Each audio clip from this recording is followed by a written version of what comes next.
What's that, Marnix? You're making a new game? And it's a survivor-like? Oh no, don't you know that that's a super saturated genre and you'll never find any success? That is a comment that I have personally gotten quite a few times at this point, and it led me to making this video because I kept thinking, what is an oversaturated genre? Like, what does it mean? And more importantly, should I care? Should you care? And how do we solve this? Because it's very easy to be like, oh, 2D platformers, oversaturated genre. Point and click games, oversaturated genre. Like, what should I make? Clearly not roguelike deck builders, right guys? Because that's also an oversaturated genre.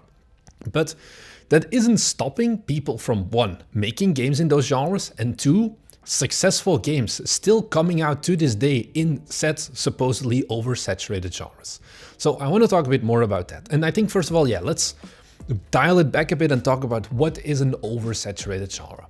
Something is saturated when there are more games than that there are actually people who want to play the games. Because at that point, you don't really care about it anymore. It's like, yeah, I could play these 15 new deck builders, but I could also just play Slay the Spire, and honestly, why would I want to play anything else?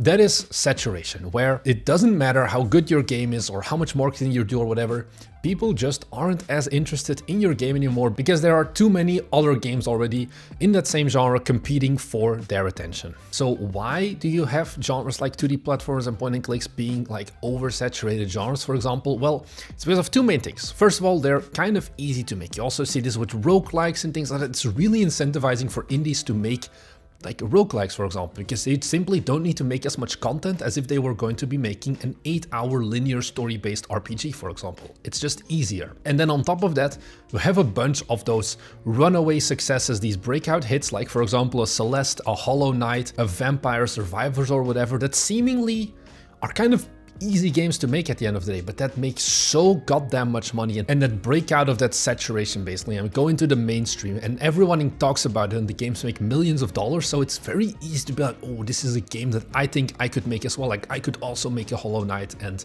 make a gazillion dollars.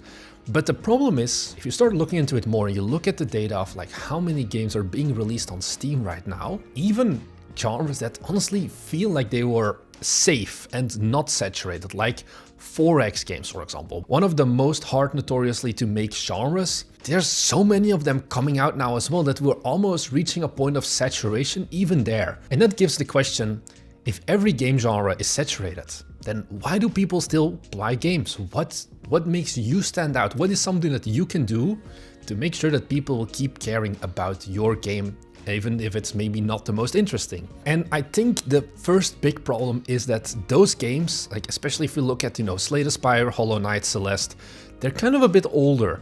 And what they went for was broad appeal. Like, everybody can play a game like Balatro or Slay the Spire or whatever. Like, those are games that anyone can play basically. It's not really niche down at all. And I think back in 2017, you could definitely do that because there was just less games as well. So you just had less saturation, less competition. It was easier to stand out, even if you were kind of like very broad. The problem now is that we have this backlog on Steam of almost over 15 years of indie games coming out that you are going to have to compete with. Like, games don't expire. You are still competing with games that released 10 years ago that now go on 90% discount, for example. And it's often hard to realize that, hey, actually, I'm not as good as a developer of Slay the Spire, for example. When we went to Gamescom last year, so 2023, we spoke to some publishers and they had this knee-jerk reaction almost when they're like, oh yeah, what do you think of our game idea? Can we give it like a little pitch to you?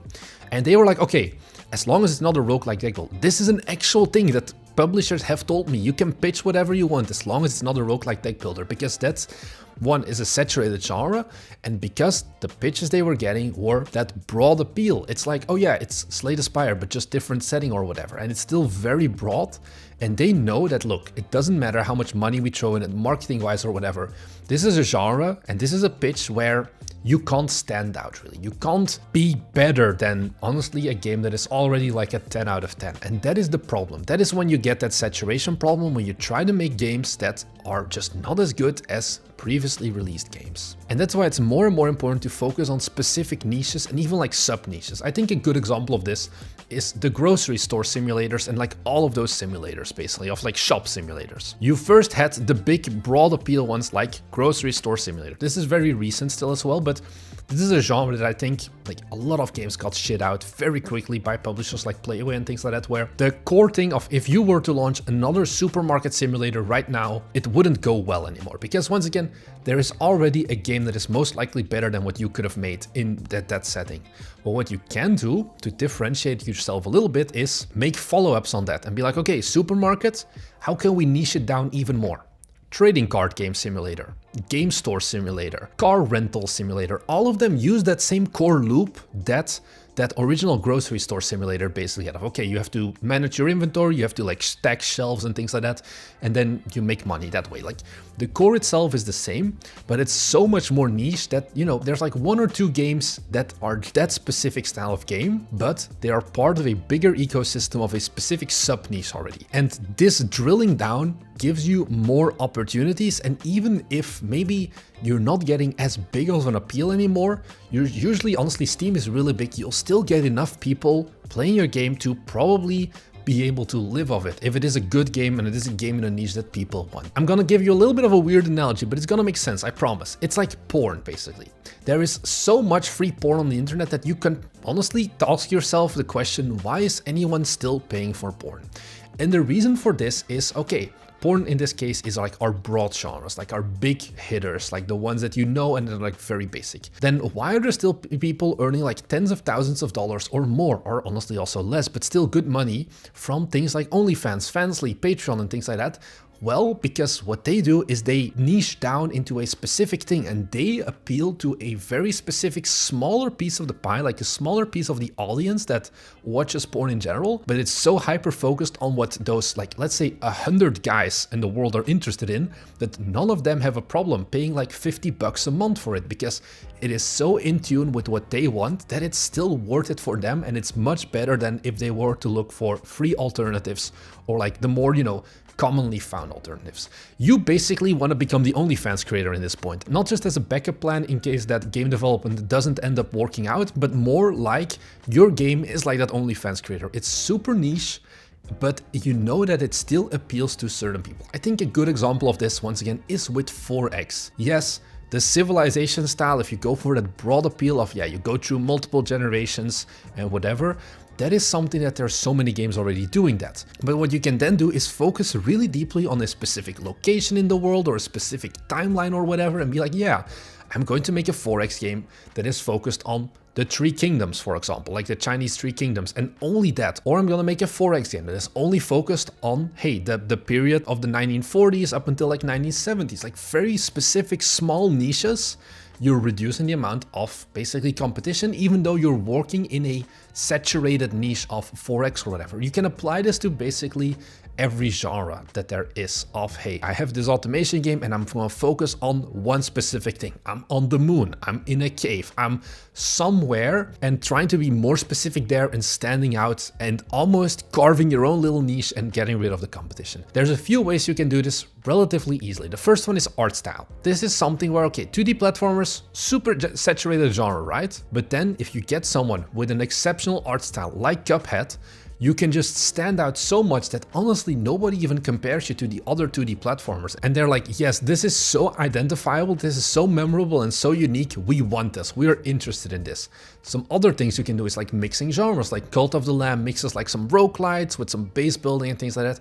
Also just general themes and feelings, so not just art style, but also the feeling is, well, that's what Hollow Knight at the end of the day did. And that's also why a lot of people, and you guys are also like, I want to make a Hollow Knight like the new Hollow Knight, the next Hollow Knight, because there's no Silksong. The problem is, what Hollow Knight did so goddamn well is that complete style and the aesthetic and things like that, and that world. And that is something that might look easy, but it's really hard to encapsulate that and to make your own version of that that looks just as good, just as polished and all of that. That is a problem as well. And then a last option could be things like, hey, narrative and completely changing what people expect from that similar genre. Like, I think visual novels are like one of the top 3 like most game releases every year. I think like number 2 or something. And then you have games like, hey, Doki Doki Literature Club, that is just like, you know what, screw this, we're gonna go in with that idea of, hey, this is just yet another high school romance game. But then suddenly the story goes so different that honestly you can't really compare it with anything else anymore, and it goes and stands apart on its own. So does oversaturation really matter? How much should you care about it? And should you even bother making games? And yeah, you should still be making games. I think what's important is that you make sure that when you make a game, you are different enough, but still kind of similar, because you don't want to completely estrange from the traditional norms and genres, but bring enough new stuff to the table. What we were hoping with Magical Girl Gorgeous, and we'll see if it actually turns out to be correct, yes or no, so I guess tune in like 2 months or something, when we should have released the game, is okay. We take the general survivor-like genre, and we see that, okay, there's a few multiplayer games, but not that many are doing 3D and multiplayer in general.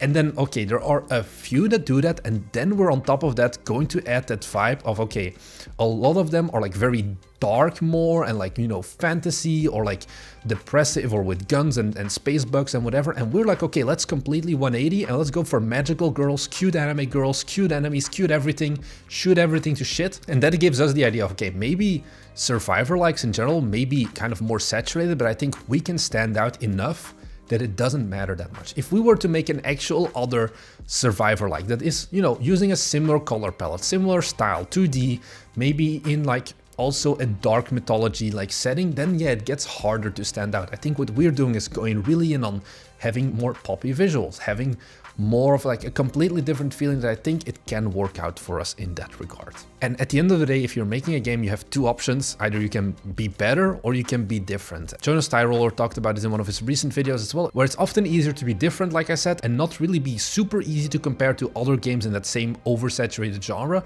versus just trying to be better, but then if you miss the mark and you're not actually a lot better in all regards, not just one regard, but everything, that gets hard to stand out. So instead, focus on being better is probably better. And yeah, don't worry too much. Everything is saturated. Steam is going to shit anyway, but I think it's not completely doom and gloom. I think that you can still stand out as long as you accept that, hey, there is a bit more of a strategy needed now, looking at what kind of game I'm gonna be making, what is something that people may be interested in, versus just being like, I'll make a game, YOLO, fuck it, whatever, no market research, let's just go for it, woohoo, let's go, okay, I get 3 sales. That is probably not what you want to have. So I hope that was still interesting. We make 2 videos every week on this channel where we talk about the things that we learn and basically the mistakes we make along the way, and we just want to share them with you so you hopefully don't make them yourself. If it's something that you're interested in, do me a favor, head down below and click that subscribe button. It makes me happy. I see the number go up and you get these videos delivered to your subscription box 2 times a week. So thank you very much for watching, and I'll see you guys in the next one. Bye!